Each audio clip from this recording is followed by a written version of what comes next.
எனக்கு பிடிச்ச show. A few moments later. Yes!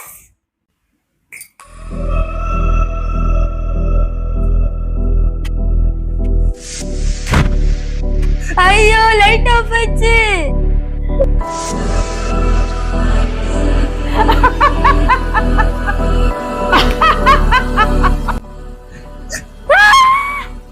செருப்ப கண்ணா முன்னான்னு போட்டு இருக்க. செருப்பு கண்ணா பின்னா போட்டு என்ன ஆகும் பாட்டி? செருப்ப ஒழுங்கா கண்ணா முன்னான்னு எங்கேயாவது சரியா விடாம விட்டேனா அப்புறம் உன்னை நைட் பேய் வந்து உன்னை தூங்கவே விடாது. என்னது பேய் வந்து தூங்க விடாம பண்ணிடுமா? தாத்தா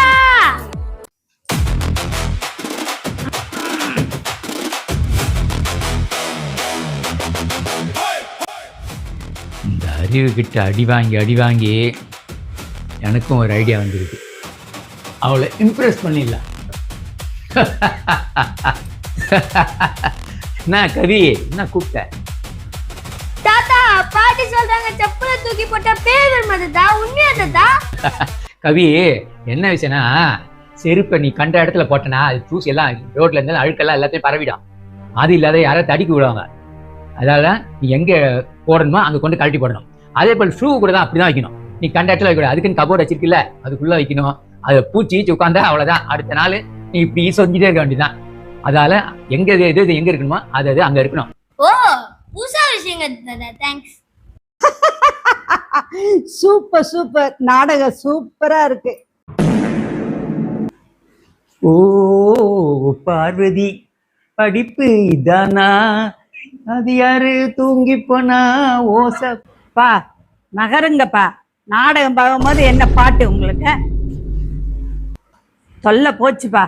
நாடகமாவது கொஞ்சம் பார்க்கலாம் பேசாம. எல்லாமே ஃபெயிலியர் ஆயிடுச்சு. என்ன பண்ணலாம்? ஒரு ஐடியா. பாட்டி ஜூஸ் போடலாமா? எதை வச்சு போடலாம்?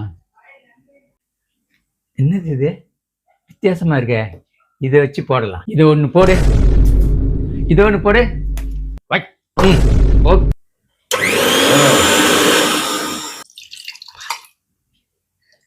Juice ready. அறிவுக்கண்ணே, உனக்கு ஒன்று ஜூஸ் பண்ணிருக்கனே. ஜூஸா? குடிச்சு பாரு. இது மட்டும் குடிச்ச 10 நாளைக்கு என் ஞாபகம் இருக்கும். தாய் அழுதாலே நீ வர, நீ அழுதாயே. இது என்னது ஜூஸா இது? ஐயோ